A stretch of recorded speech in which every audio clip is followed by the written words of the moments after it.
Dear students, hope you all are well. Welcome to today's online class.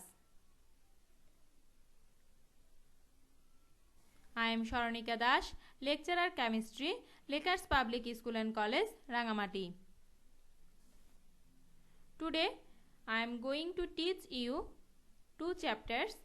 First chapter 10, last topic, and then chapter 11. Now let's start. First, sulfuric acid. Of all the chemical, sulfuric acid is the highest used and so it is called the king of chemicals. Sulfuric acid is prepared from solid sulfur in the industries. The method of its preparation is called the contact method. Here is the method, contact method, preparation of sulfuric acid by contact method. The picture shows the preparation of sulfuric acid.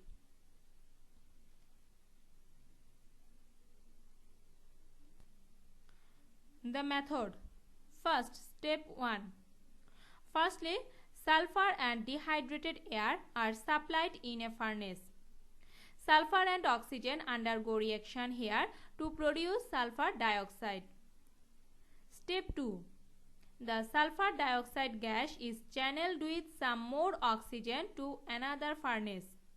This furnace has the temperature of 450 to 500 degrees centigrade and the catalyst vanadium pentoxide. Sulfur dioxide gas and oxygen gas undergo reaction here at that temperature to produce sulfur dioxide. Step 3. When sulfur trioxide comes in contact with water, sulfuric acid is produced. However, direct reaction between them will produce gaseous sulfuric acid which will create a state of dense fog. That is a hazard for the industries. Besides, getting liquid sulfuric acid from this gaseous sulfuric acid by condensation is a tough task. So, first, sulfur trioxide is absorbed in concentrated sulfuric acid and that forms fuming sulfuric acid, which is called oleum. The formula is H2S2O7. So, the reaction is sulfuric acid reacts with sulfur trioxide, produces oleum. The fuming sulfuric acid is then driven into a reaction with water which produces liquid sulfuric acid. H2S2O7 oleum reacts with water, produces 2 sulfuric acid. Now, the properties of sulfuric acid which is important for your exam. First, acid property. Dilute or concentrated sulfuric acid undergoes a reaction with any alkali to produce salt and water. This is called the acid property of sulfuric acid. For example, sulfuric acid reacts with calcium hydroxide and produces calcium sulfate, salt and water. Sulfuric acid reacts with calcium hydroxide, produces calcium sulfate, CaSO4 and water. Oxidation property. If a lot of water is added to sulfuric acid, the solution is called dilute sulfuric acid. It does not have the oxidation property, but the concentrated sulfuric acid has the oxidation property. It oxidizes copper and produces copper sulfate and reduces itself into sulfur dioxide and water. 2 sulfuric acid concentrated reacts with copper, produces copper sulfate, sulfur dioxide and 2 water. Dehydrating property.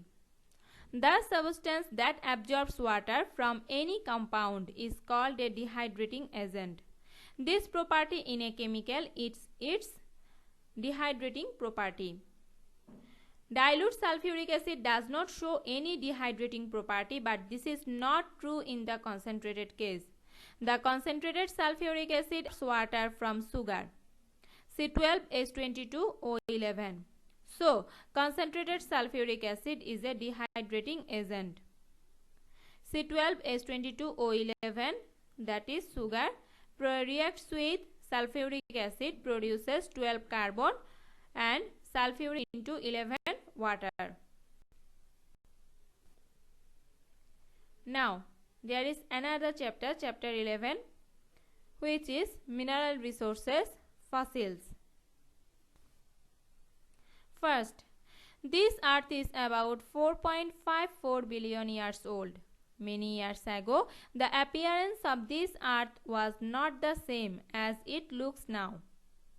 500 or 600 million years ago, this earth was full of dense forests, low marshy lands, and seas and oceans. Diseased animals, plants, lichens, and fungus destroyed by natural disasters were amassed in the low-lying areas, which were later covered with silts. In this way, the remains of these plants and animals got covered with thousands of feet of soil and layers of different kinds of rocks for millions of years. Extreme pressure, high temperature, and different kinds of physical changes for millions of years resulted in the creation of coals, petroleum, or natural gases, which are called fossil fuels. Carbon is the major component of coal, while the main element of petroleum is hydrocarbon, a compound made of carbon and hydrogen. Hydrocarbon is an organic compound. The organic compounds like alcohol, aldehyde, ketone, and carboxylic acid are mainly created from hydrocarbons. Fossil fuel. The ruins of plants and animals of ancient periods which are found underground are called fossil fuels. The remains of animals and plant bodies corresponding to the hundreds of millions of years have been discovered as fossils. Coals, natural gases, and petroleum that we use as fuels are found as fossils under the ground. That is why coals, natural gases, and petroleum are called fossil fuels. Hundreds of millions of years ago, there was a time when this world was full of forests, low marshy lands, and seas, where aquatic plants, phytoplankton, which is a kind of fungi living in water, and zooplankton, a kind of small creature living in water, are available. These types of plants and animals went under the soil because of massive natural disasters from time to time. They went more underneath the ground with the passage of time, and they started going deeper into the soil gradually.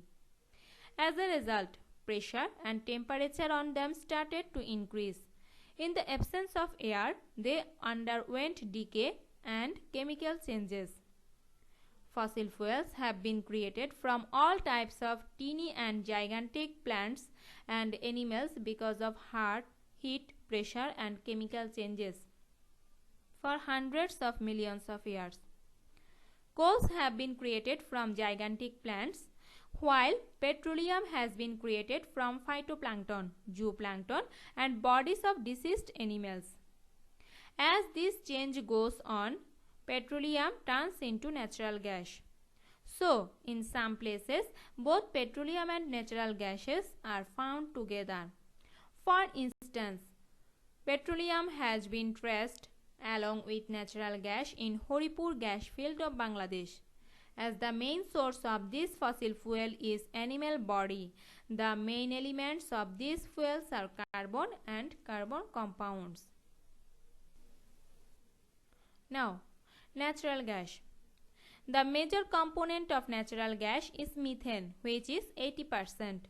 Moreover, ethane 7%, propane 6%, butane and isobutene 4%, and pentane 3% are also available in natural gas. But the natural gas so far discovered in Bangladesh contains 99.99% methane. Constituents of petroleum and their separation. Petroleum is generally available 5,000 feet or even deeper into the layers of rocks. Sometimes, petroleum is accompanied by natural gas, which puts a pressure on the upper surface of petroleum. When a well is dug, this natural gas helps the petroleum to come out into the upper surface of the earth. The petroleum which is obtained directly from the well is called crude oil or petroleum. This crude oil is opaque and sometimes has a bad smell because of the presence of subcompounds of sulfur. This petroleum is mainly a mixture of different kinds of hydrocarbons and it is not directly usable. This crude oil is separated through the fractional distillation process based on boiling points. Fractional distillation. There is a picture of fractional distillation of petroleum. It is also a kind of distillation which contains some long columns for condensation of vapor. Again, these columns are divided into different parts and the lowest part has the highest temperature. The higher the part is, the lower the temperature is. As a result, if the combination of more than one liquid is inserted into the lower portion of the fractional distillation columns, after vaporization through heating, the combination will go to the upper part of the columns. As the upper parts have a lower temperature, each component of the combination of the liquid is separated into different parts of the fractional distillation columns according to the boiling points. Petroleum is a different types of hydrocarbons and they have different boiling points. Names of different parts obtained from the fractional distillation columns, boiling points of different parts, number of carbons available in the hydrocarbons of different parts and their uses are described below. First, petroleum gas. The boiling point is 0 degree centigrade to 20 degree centigrade. 1 to 4 carbons are available in the molecule of hydrocarbons of this part. Petroleum contains 2% of petroleum gas which is liquefied after putting pressure on it and then it is filled in cylinders. This gas, named liquefied petroleum gas (LPG), is used in producing heat for cooking and other purposes. Petrol, gasoline. The boiling point of this part is 21 degree centigrade to 70 degree centigrade. 5 to 10 carbons are available in the molecule of hydrocarbons of this part. Petroleum contains 5% of petrol which is also called gasoline. Gasoline is used as fuel in vehicle engines. Naphtha. The boiling point of this part is 71 degree centigrade to 120 degree centigrade. 7 to 14 carbons are available in the molecule of the hydrocarbons of this part. Petroleum contains 10% of naphtha. It is used as fuel in producing different chemical substances and other necessary products in petrochemical industries. Kerosene. The boiling point of this part is 121 degree centigrade to 170 degree centigrade. 11 to 16 carbons are available in the molecule of the hydrocarbons of this part. Petroleum contains 13% of kerosene which is used as fuel of jet engines. Diesel. The boiling point of this part is 171 degree centigrade to 270 degree centigrade. 17 to 20 carbons are available in the molecule of the hydrocarbons of this part. It is used as vehicle fuel, lubricant and dissolvent. Paraffin wax. The boiling point of this part is 271 degree centigrade to 340 degree centigrade. 20 to 30 carbons are available in the molecule of the hydrocarbons of this part. It is used in producing toiletries and Vaseline. The boiling point of this part is above 340 degree centigrade. More than 30 carbons are available in the molecule of the hydrocarbons of this part. It is used in road construction. So, there it is. The homework is, what are called fossil fuels? What is called crude oil? And last, what is called fractional distillation? Everybody, stay at home, stay safe. Thanks for your attention.